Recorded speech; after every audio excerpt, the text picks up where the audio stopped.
spin cycle here in a second.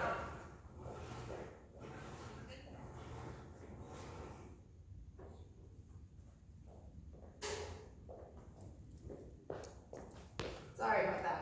No, you're fine. All right, so if you just want to start off by telling me how you guys are going to start to prepare when gyms reopen. So Sure. for the reopening, are you going to start to prepare? Well, honestly, we've already started to prepare. We are actively looking at a number of different models to kind of gauge when we think that we can reopen. And for gyms and fitness centers, there's a couple of different parts based on Governor Hogan's plan. That the phase one, or part one of phase one, is outdoor fitness gatherings, and then part two would be indoor. So we are actively preparing, one, to be ready to get some gatherings going outdoors when that is approved. And then beyond that, when we are approved to do class in our gym, we will, work within the guidelines that they have for a number of people. So we have a number of space, we have plenty of space to do that. It's just a matter of laying that out once we find out what that official number is. And then just reducing, minimizing, eliminating communal use of equipment. So the way that our class structure works is wonderful because we actually had just opened, and so we don't have any back-to-back classes already, so we don't have to change that at all. We can do deep cleaning in between classes. And then things that we used to share, like whiteboards and markers and barbell collars, and signing in on a tablet, we'll just eliminate and change the way that we do that moving forward, just to eliminate any sort of sharing of things by members. Awesome. Now, when you were told, that you had to close the gym, how did that make you feel? How did that, kind of hurt business if it did? Yeah, it's been interesting. We've had an interesting story so far because we just opened on February 29th was our grand opening. And then we closed on March 16th. But we had an interesting pre-opening in that we purchased our building in November, and even though we weren't ready to charge for memberships and invite people in as official members, we invited people into what we called open barn. So we had friends and people who had experience with CrossFit came and worked out early in the morning and late in the evening while we did construction during the day. So then we were open for about 2 weeks or 16 days, and now we're back to being an online community. And I think to some extent that worked to our advantage because we weren't that far removed from being an online community before we opened. And honestly, it really is just a powerful experience to be around a group of people who are dedicated at least to the pursuit of trying to stay on a healthy path. Not that we're all nailing it every single day, especially during this quarantine, but it makes a huge difference to have such a supportive group of people in a group that are all kind of working within our highs and lows just to keep everybody motivated. So we have a lot of positive energy around the initiative, even now online, which is nice. Absolutely. And so during this time, you told me that you guys have been doing online classes. So can you speak a little bit about those and how they've been working out? Sure. We are doing online classes. We're doing a number of different things. When we first heard that we would need to close, the way that my mind works is I immediately saw it as a challenge of engagement, that it wasn't really as important for us to recreate our class structure at home, that everybody is going to be finding their new routine, and if we really try to force feed any sort of fitness routine, it's just going to be one more burden that people are just going to forget about. So we really focused on the transition and staying in contact with members and finding out about their jobs and their families' jobs and their kids and just what their current day-to-day life looked like.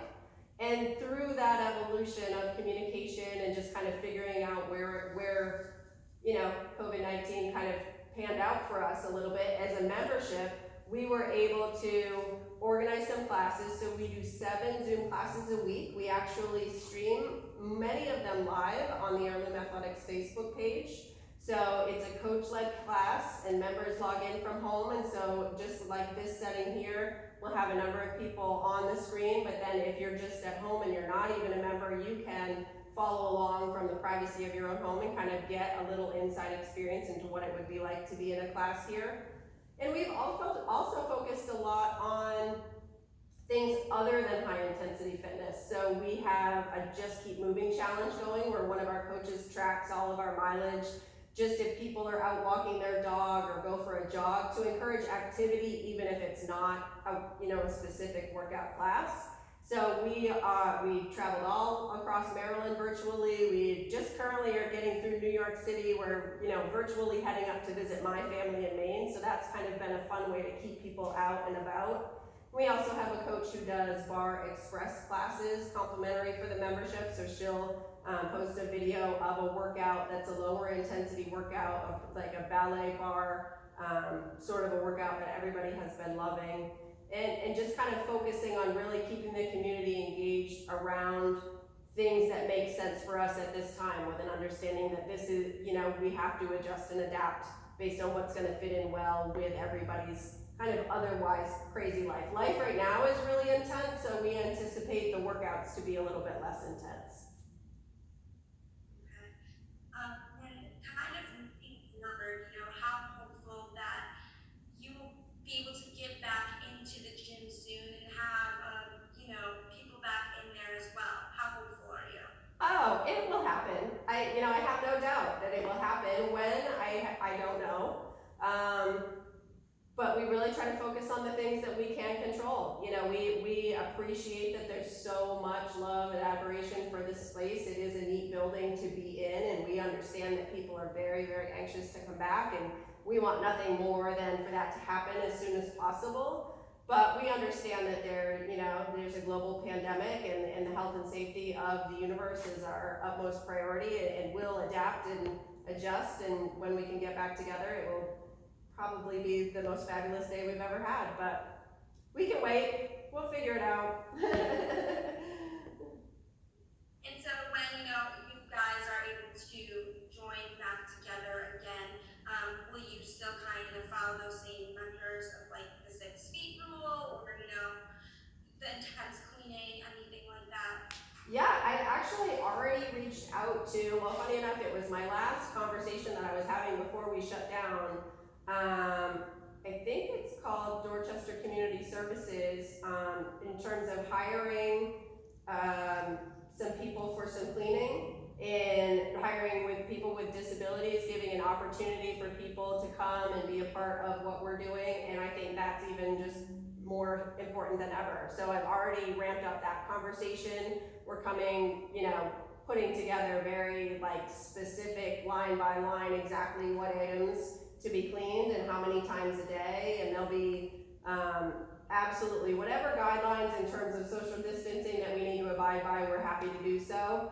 We have no interest in being at all part of the problem. We'll continue to be part of the solution and help people, on their path to wellness, and there's a lot of different ways that we can do that, and if we have to stay 6 feet apart, we'll make it work. And is there anything, one specific thing or a few things that you have learned throughout all of this whole experience, having to close down, and then, kind of the uncertainty of things? Sure. I think I'm still actively in it. I'm not really in kind of the reflective state yet of what I've learned, to be honest, because it is a daily grind now, currently. Everybody that has a business in this time, I think, can relate to. It is a constant, it just requires a constant ability to, say, pivot very quickly, adjust your expectations. I enjoy planning things out, so I have absolutely learned to work on a shorter time frame. As things change day to day, week to week, we're not thinking at all, past next week, really, in terms of our staging, so that it helps us be more in the moment, be more, just willing to take things as they come as well, because our theory has always been, even before we closed, that we just want to be a productive part of the Cambridge wellness movement, and whatever whatever we can play in that, we will. So this has been just a really good way to reinforce that one of the best ways we can do that is to listen to the community and be willing to, just change our thoughts or opinions on things if it seems like, a different path is gonna be what's gonna better serve the community right now. But yeah, patience, just getting some time outside. We've talked a lot about, find your de-stressor. I think we're all very fortunate that this is happening in the spring as opposed to the dead of winter. So we focus a lot on, gratitude, finding the ways that we can be thankful for what happened today instead of versus focusing on, the things that we didn't get to enjoy. So this has been just a great reinforcement for a lot of things that we try to talk about anyway, which has been nice. Awesome. And then one other question I have for you is, when you reopen, will you be offering the same exact classes? Is there anything new that you guys will be adding, anything like that? Yeah, that is a very good question. I think I've been thinking a lot about that in the last couple of days. It's hard to say because we had just opened anyway, so I do feel like that puts us in a really advantageous spot where we don't necessarily have a tried and true way. we're figuring it out as we go anyway, so this is just, this process has been very similar to opening a business because we're just making it up on the fly and every day is a new day. And so we're looking at our class schedule where, a lot of it will depend on what the class limits will be in terms of guidelines. And then that will help dictate, if we need to adjust or shift any class times. And then the plan always was to roll out some other classes, the bar class that one of our coaches is doing in our members group now, bringing that into the fold in a class. And then we have spoken with strength and conditioning coaches, and we have a running club that we had to cancel, and we even had a dads and dudes hair night, so to bring like dads and the little lady in their life to do hair. So we want to do a lot of non-fitness things as well, and that was always the plan. So we're just really excited for the time that we get an opportunity to keep moving that forward. I think we'll be ready to get a lot of fun things on the books for sure. Is there anything else that you want to add or that you think needs to be added? Anything that I did not cover that you would like to say? No, if anything, I would just leave everybody with a note of positivity. We encourage everybody to, take a moment of gratitude every day, get outside, especially on a day like today when it's so beautiful and sunny. It works wonders in our mental state and being able to keep perspective on everything that we can't control at this time. But Okay, perfect. Well, I really appreciate your time. I do have one thing that I would like to ask you. I'm not sure if you would be able to send us any footage or pictures that we could add to the story. That would be really helpful. sure. If you could do that. Tell me, I have all kinds of stuff. So are you like workout stuff from in the gym when we were in the gym, or stuff from like Zoom classes, or? Yeah, any of that works. Even the empty gym, anything like that works. Okay. Anything. Okay, cool. All right. Yeah. Thank you so Absolutely. much. So this will actually be on tomorrow, so I Okay. can send you the link once it's done. Okay, awesome. What time? It'll be on 10 and 11. Okay, great. All right. Thank you so much. I Have a appreciate good your one. time. You too. Stay Bye. safe. Bye-bye. You too.